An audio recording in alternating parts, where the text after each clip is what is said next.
Hola, muy buenas, bienvenidos a todos. En el vídeo de hoy vamos a continuar con el tema de los circuitos RL, donde vamos a realizar un análisis de circuitos RL en serie. Y simplemente es usar la ley de Ohm con la pequeña diferencia de que tenemos que sustituir la resistencia en estas tres ecuaciones por la impedancia. ¿Por qué? Bueno, pues recordar que ahora estamos con un circuito RL donde tenemos tanto resistencia como inductancia. Y como ya sabemos que cuando empleamos un inductor, aquí tenemos un desfase entre el voltaje y la corriente, tenemos que emplear números imaginarios. Os había dicho en el tema anterior que os iba a enseñar cómo se obtenía antes la impedancia antes de emplear los números imaginarios, que era empleando ecuaciones diferenciales. Bueno, pues eso lo vamos a ver cuando acabemos este tema. Y recordar que, como digo, como tenemos que obtener la impedancia, bueno, pues simplemente como es la oposición a la corriente, tenemos que sustituir esta vez la resistencia por la impedancia, empleando estas tres ecuaciones. Y también recordar lo siguiente, que como estamos con impedancia, ya sabemos que la vamos a obtener en forma rectangular y en forma polar, y luego cuando tengamos que sumar, tenemos que emplear la forma rectangular, y cuando tengamos que multiplicar, tendremos que emplear la forma polar. Bueno, pues sabiendo todo esto como pequeño repaso, porque esto ya lo vimos cuando lo vimos en el tema anterior, cuando vimos los circuitos RC, bueno, pues vamos a realizar un ejercicio. Y mirar, nos dice lo siguiente, que la corriente que aparece en el siguiente circuito, aquí la tenemos, expresada en forma polar, como ya vemos que aquí tenemos la magnitud y ya vemos que no tenemos ningún desfase. Bueno, pues tenemos que determinar el voltaje de la fuente expresado en forma polar. Y tenemos que trazar el diagrama fasorial que muestre la relación que hay entre el voltaje de la fuente y la corriente. Bueno, pues vamos por partes. Ya sabemos que tenemos que obtener el voltaje de la fuente de alimentación.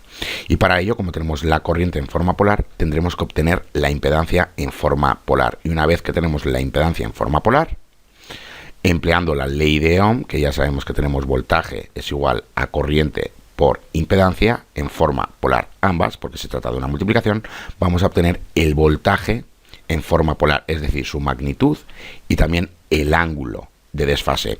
Y con ese ángulo de desfase vamos a saber cuál es la relación de desfase que tenemos entre el voltaje de la fuente de alimentación y la corriente.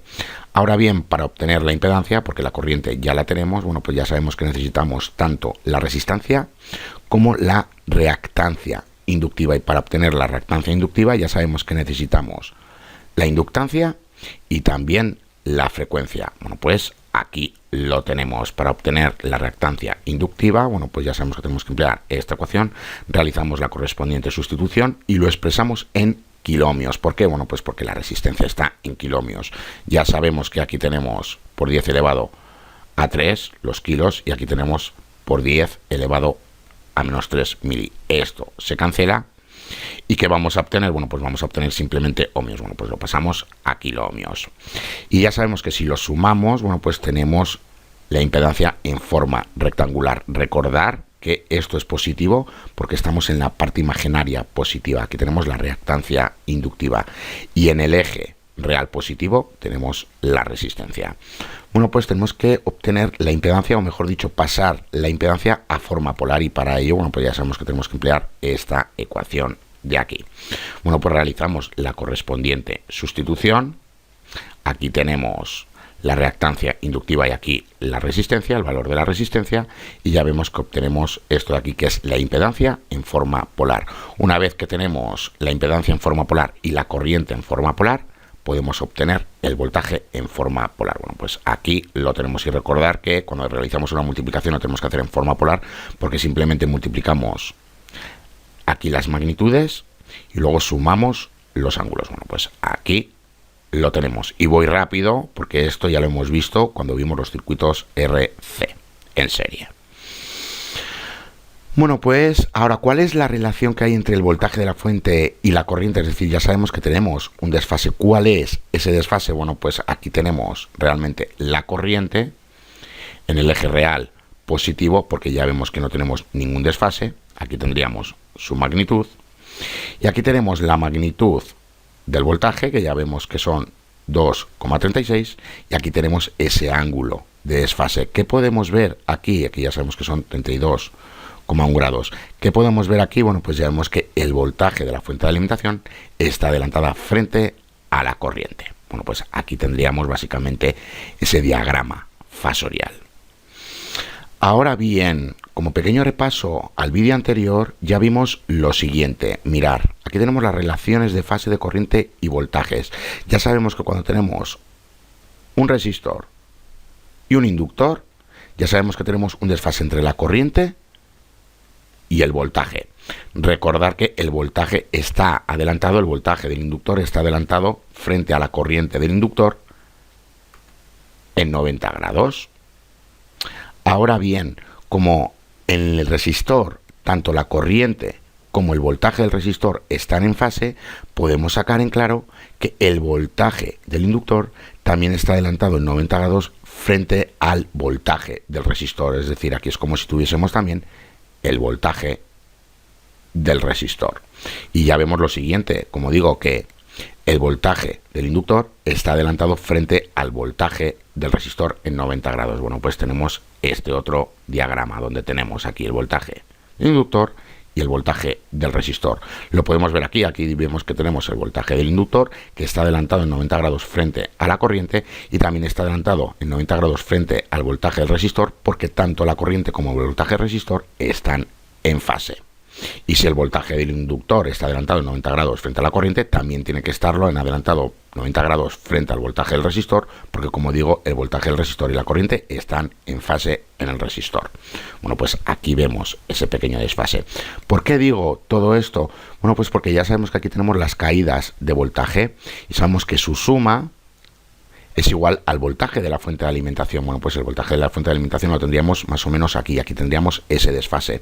Este ángulo de desfase, bueno, pues depende tanto del valor de la resistencia como el valor de la reactancia inductiva. ¿Qué podemos ver aquí? Bueno, pues ya vemos lo siguiente, que el voltaje de la fuente de alimentación está adelantado frente al voltaje del resistor, pero aquí está retrasado frente al voltaje del inductor.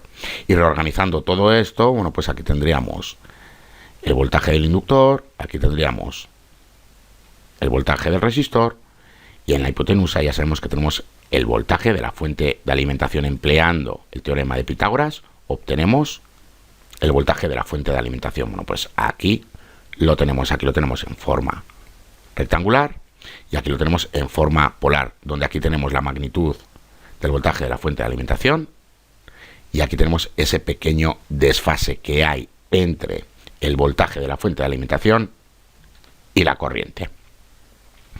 Bueno, pues antes de realizar un último ejercicio, vamos a ver cuál es la variación de la impedancia y del ángulo de fase con la frecuencia. Y recordar lo siguiente, que cuando tenemos un resistor y un capacitor, ya vimos lo siguiente. Aquí tenemos, esta vez, la reactancia capacitiva y aquí tenemos la resistencia. Bueno, pues ya sabemos que aquí tenemos la impedancia, aquí tenemos el ángulo de fase. Reorganizando todo esto, bueno, pues ya sabemos que aquí tenemos la reactancia capacitiva, aquí tenemos la resistencia y aquí en la hipotenusa tenemos la impedancia, aquí el ángulo de fase. Recordad lo siguiente, que para obtener la reactancia capacitiva tenemos reactancia capacitiva es igual a 1 entre 2 por pi por frecuencia por capacitancia. Bueno, pues como la frecuencia está en el denominador, cuanto más mayor sea el denominador, ya sabemos que menor va a ser la reactancia capacitiva. Si tenemos menor reactancia capacitiva, la impedancia va a ser menor y el ángulo de fase va a ser menor. Es decir, aquí cuando va aumentando la frecuencia, aquí va disminuyendo ese ángulo de fase y también la impedancia. ¿Qué nos pasa cuando tenemos un resistor y un inductor? Nos pasa lo contrario. Aquí tenemos esta vez la reactancia inductiva y aquí tenemos el resistor y ya sabemos que aquí tenemos la impedancia y aquí tenemos ese ángulo de fase. Reorganizando todo esto, bueno, pues aquí tenemos la reactancia inductiva y aquí tenemos la resistencia. Esto, bueno, pues lo he puesto así, pero imaginar que lo tenemos de esta manera. Aquí tendríamos la reactancia capacitiva y aquí la resistencia, aquí la impedancia y aquí el ángulo. Ya hemos visto que al aumentar la frecuencia disminuye la reactancia capacitiva, disminuye la impedancia y disminuye el ángulo. Y según la frecuencia se va haciendo más pequeña, la reactancia capacitiva aumenta, también aumenta la impedancia y también aumenta el ángulo de fase. Bueno, pues ahora estamos con un inductor. Ya vemos lo siguiente, que aquí tenemos la impedancia y aquí tenemos ese ángulo de fase. ¿Cómo obtenemos nosotros la reactancia inductiva? Esta la obtenemos de esta manera: 2 por pi por frecuencia por inductancia.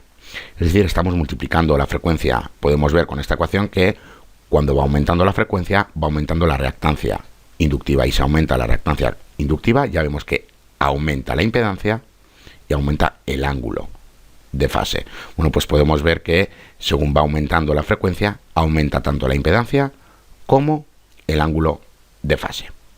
Bueno, pues sabiendo todo esto, vamos a realizar un ejercicio y dejamos el vídeo.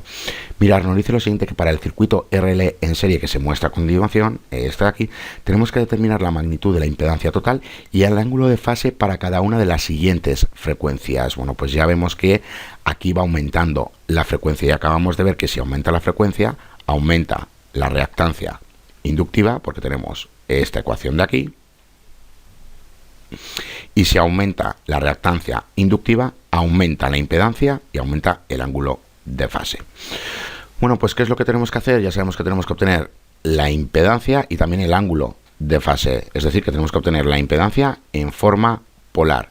Y para ello, bueno, pues necesitamos el valor de la resistencia, necesitamos la reactancia inductiva, y para obtener la reactancia inductiva ya sabemos que necesitamos la inductancia y también la frecuencia, que aquí lo tenemos en cada caso, y sabemos que según va aumentando la frecuencia va a aumentar la reactancia inductiva, con ello va a aumentar la impedancia y también el ángulo de fase. Bueno, pues para verlo, aquí lo tenemos. Ya sabemos que tenemos que obtener la reactancia inductiva empleando la frecuencia y el valor de la inductancia. Bueno, pues aquí lo tenemos nuevamente. Bueno, pues lo expresamos en kiloohmios porque el valor de la resistencia está en kiloohmios. Recordad que aquí teníamos 10 elevado a 3 y aquí teníamos 10 elevado a menos 3, que esto se cancela y obtenemos simplemente ohmios. Bueno, pues lo pasamos a kiloohmios. Una vez que tenemos la reactancia inductiva y tenemos también el valor de la resistencia, ya sabemos que podemos obtener la impedancia en forma polar empleando esta ecuación. Bueno, pues realizando la correspondiente sustitución, y recordar que no lo he dicho, pero este ángulo ya sabemos que es positivo, porque ya sabemos que estamos en esta parte de aquí, positiva, y no en esta otra como nos pasaba con los circuitos RC. Bueno, pues ya sabemos que esta parte es positiva. Bueno, pues dándole solución, aquí tenemos la impedancia. Recordad que aquí tenemos su magnitud y aquí tenemos el ángulo de fase. Bueno, pues quedaros con la magnitud y quedaros con el ángulo de fase, porque ya vamos a ver que ahora que aumentamos la frecuencia, estos dos valores tienen que aumentar, como hemos visto, porque si estábamos con esto de aquí, teníamos esta impedancia, hacerlo recto, teníamos esta impedancia y este ángulo. Ahora, al aumentar la frecuencia, sabemos que aumenta la reactancia inductiva, esto se mantiene constante, y podemos ver aquí en el triángulo que la impedancia aumenta y el ángulo aumenta. ¿Por qué? Porque aumentando la frecuencia, gracias a esta ecuación de aquí. Bueno, pues para 20 kHz simplemente realizamos la sustitución y nuevamente obtenemos la reactancia inductiva en kiloohmios. Y luego, para obtener la impedancia, bueno, pues realizamos la correspondiente sustitución y aquí tenemos el resultado. Nuevamente aquí tenemos la magnitud de la impedancia y aquí tenemos su ángulo, y acabamos de ver que ha aumentado tanto la impedancia como el ángulo de fase.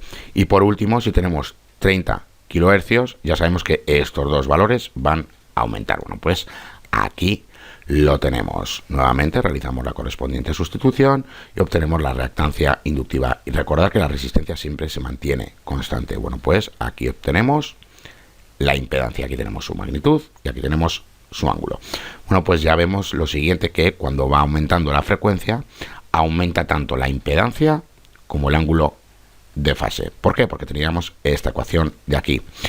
Y en el tema anterior ya habíamos visto lo siguiente, que si aumenta la frecuencia, la impedancia disminuía y el ángulo de fase disminuía en circuitos RC. Aquí teníamos la reactancia capacitiva. ¿Por qué esto es así? Bueno, pues porque se aumenta la frecuencia, como tenemos esta vez esta ecuación de aquí, como está en el denominador. Cuando aumenta el denominador, bueno, pues ya sabemos que esto disminuye, como la reactancia capacitiva disminuye, tanto la impedancia como el ángulo disminuyen el ángulo de fase. Pero aquí nos pasa al revés, como aquí a mayor frecuencia, como la estamos multiplicando, aumenta la reactancia inductiva, ya vemos que aumenta tanto la impedancia como el ángulo de fase. Bueno, pues hasta aquí este vídeo. Ya en el siguiente vídeo vamos a ver los circuitos tanto de adelanto como de retraso, en los circuitos RL. Hasta la siguiente.